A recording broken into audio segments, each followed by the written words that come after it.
There is a moment in every high-profile case when the public stops asking what happened and starts demanding what should happen. That moment is dangerous because it's where justice is most likely to fail. Nick Reiner's case now exists in that space. Did you know that in the American justice system, guilt is not supposed to be the most important question? Not at first. Not in the way most people think. Because before guilt, before innocence, before verdicts and headlines, there is something else the system is built to protect. And that idea sits at the center of one of the most disturbing murder cases in recent memory. The case of Nick Reiner. A case so shocking that most people made up their minds before the first court appearance even ended. Nick Reiner stands accused of murdering his parents, his father, Rob Reiner, and his mother, Michelle Singer Reiner, both killed in a stabbing attack that sent shockwaves across the country. The crime itself was enough to dominate headlines. But what happened inside the courtroom, and later outside of it, quietly raised a far more uncomfortable question. A question that goes beyond Nick Reiner. A question about how justice actually works. Just moments into Nick Reiner's arraignment, something unexpected happened. His defense attorney, Alan Jackson, withdrew from the case, almost immediately. No dramatic explanation. No detailed statement. Just a sudden exit that left the public confused and suspicious. Why would a high-profile defense lawyer walk away from one of the most important cases of his career before it even truly began? Speculation exploded. Was the evidence overwhelming? Was the case too dark to touch? Did Jackson see something that made the defense impossible? For months, there were no answers. Until Alan Jackson spoke, not in court, but on a podcast.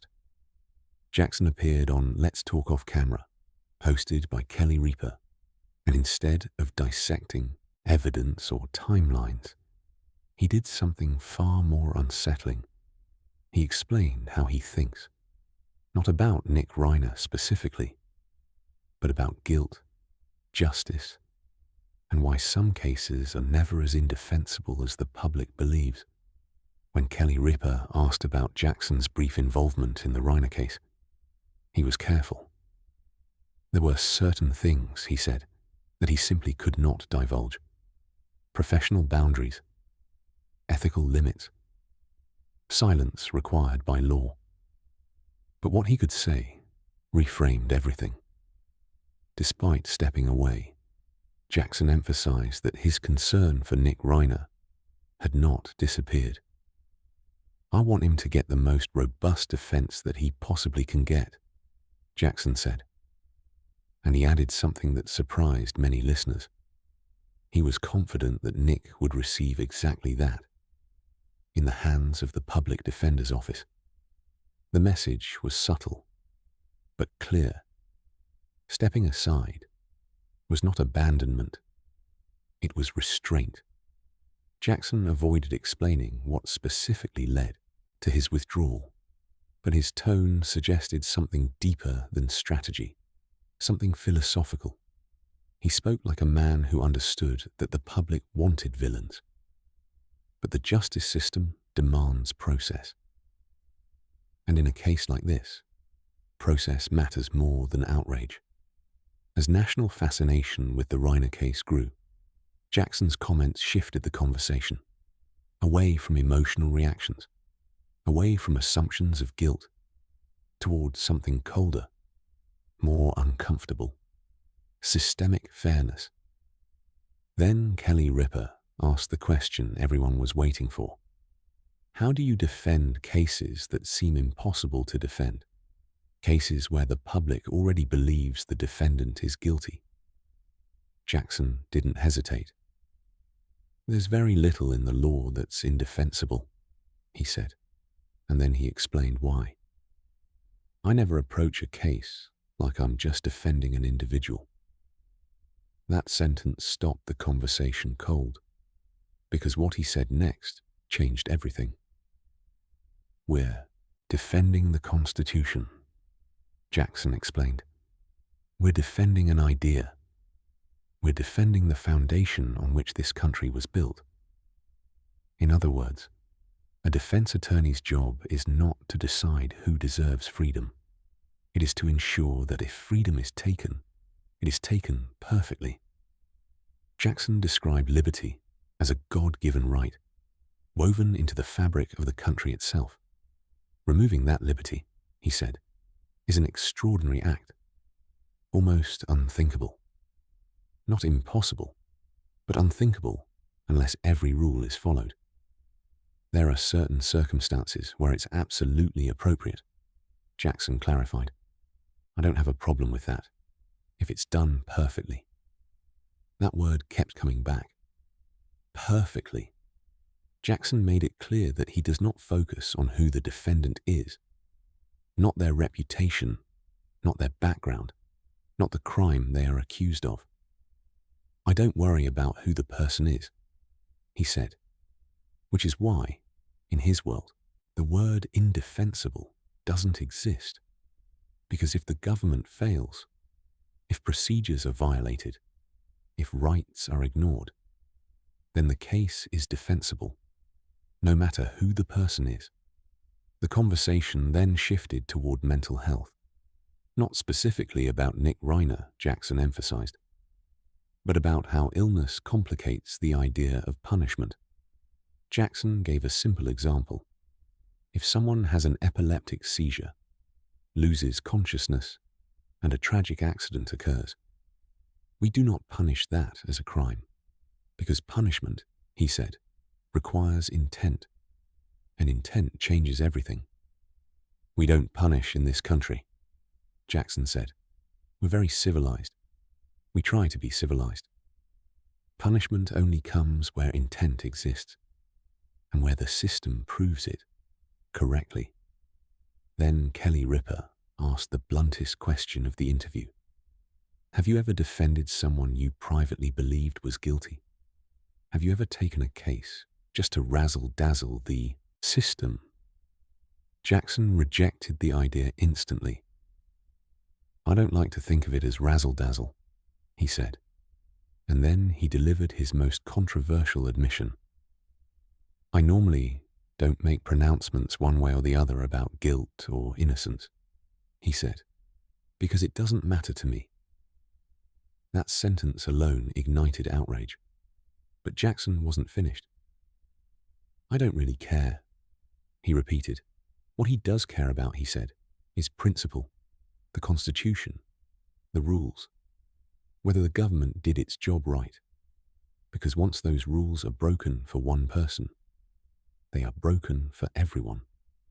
And that is why Nick Reiner's case has become more than a murder trial. It has become a mirror, reflecting how uncomfortable we are with a system that protects rights, even when emotions scream otherwise. As the case moves forward, one question will continue to divide the public. Should guilt ever outweigh the rules designed to protect everyone? Or is the system only just when it protects even those we are afraid to defend? The moment Alan Jackson said, I don't really care, half the audience recoiled. Because to most people, justice feels emotional, personal, moral. We want the system to reflect how we feel. Anger, fear, disgust. Especially in cases like Nick Reiner's, a son accused of murdering his own parents. If there were ever a case where guilt should matter, surely it's this one. And yet, Jackson's words exposed something few are comfortable admitting. The justice system was never designed to make us feel satisfied. It was designed to make us safe. Public reaction to Jackson's comments followed a familiar pattern. Some accused him of moral emptiness. Others called it legal manipulation. Many heard his words as arrogance, a clever way to excuse defending the indefensible. But Jackson wasn't arguing that guilt doesn't exist. He was arguing that guilt is not the starting point. In the old American system, the starting point is power, specifically the power of the government. The state has the authority to investigate you, arrest you, charge you, confine you, and ultimately take years or decades of your life. That power is so immense that the system assumes something radical, that the government is always capable of being wrong. And because of that, the burden is never on the accused. It is always on the state. This is where the public often misunderstands defense attorneys. They are not there to beat the system. They are there to stress test it. Every objection, every motion, every challenge to evidence, all of it serves one purpose: to force the government to prove, beyond doubt, that it deserves the authority it's trying to exercise. When Jackson says, "We're defending the Constitution," he isn't speaking metaphorically. He is describing a job that exists precisely because history taught us what happens without it. Because once a system decides outcomes first and justifies them later, justice disappears. The discomfort people feel listening to Jackson is not accidental. It's the friction between emotion and structure, between what feels right and what prevents abuse. Most people believe the justice system exists to punish the guilty. In reality, it exists to prevent the punishment of the innocent. That distinction matters more than we want it to. This is why Jackson's philosophy becomes most controversial in extreme cases. When evidence seems overwhelming, when crimes feel unforgivable, because those are the moments when shortcuts feel tempting. And shortcuts, historically, are how rights disappear. Jackson's withdrawal from Nick Reiner's case only intensified this tension. The lack of explanation allowed speculation to fill the silence. Some assumed he saw proof too damning to defend. Others believed ethical conflicts forced his hand.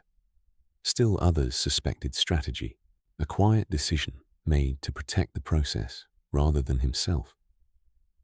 Jackson never confirmed any of it, and in doing so, he reinforced the very idea he was defending: that not everything belongs to the public. That restraint is part of responsibility. When Jackson said his team would always be committed to Nick's best interests, he wasn't promising exoneration. He was acknowledging something simpler and harder to accept: that every defendant, no matter how hated, is entitled to competence. Not sympathy, not approval. Competence. The public defender system often gets framed as a downgrade, a fallback. But Jackson made it clear he believed Nick Reiner would receive strong representation.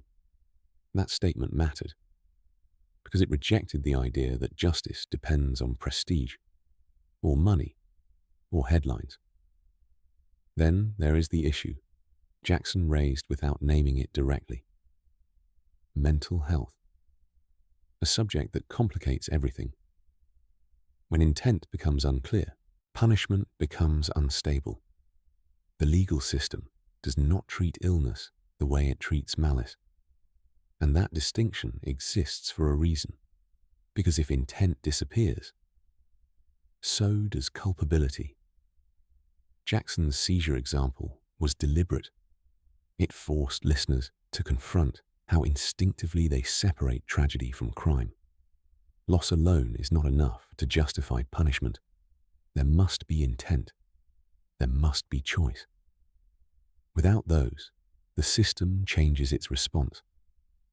None of this means Nick Reiner is innocent. Jackson never said that, and he never needed to, because his philosophy doesn't depend on outcomes. It depends on rules. This is where many people finally understand why Jackson said, "Guilt doesn't matter," because guilt is a conclusion, and conclusions come last, not first.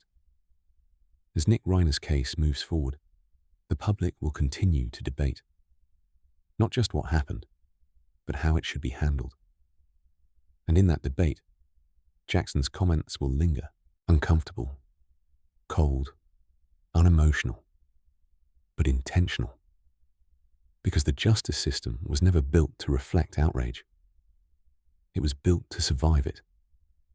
There is a moment in every high-profile case when the public stops asking what happened and starts demanding what should happen.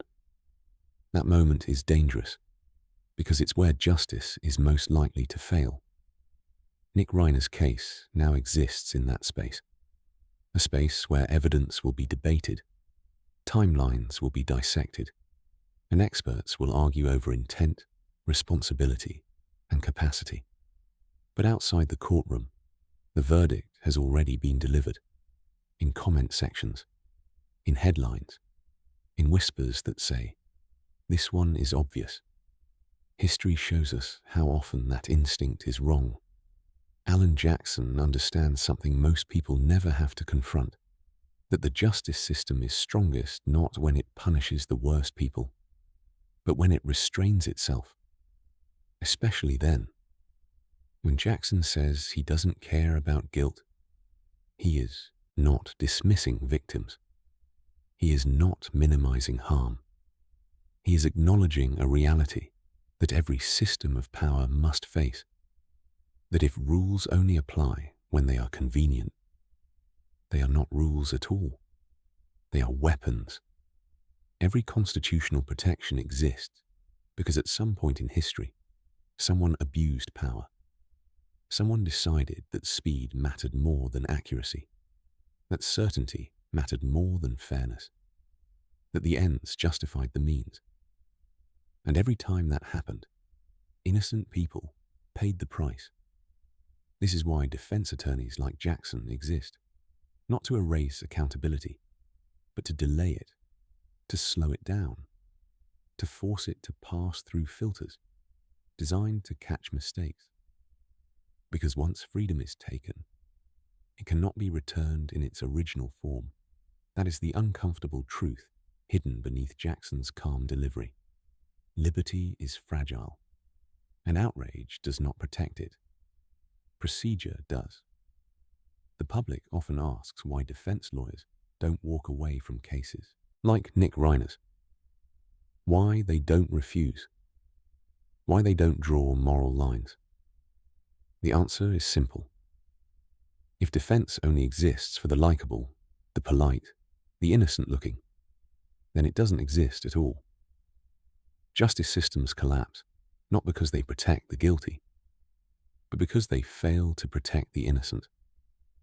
And the only way to guard against that failure is to protect everyone equally, even when it feels wrong.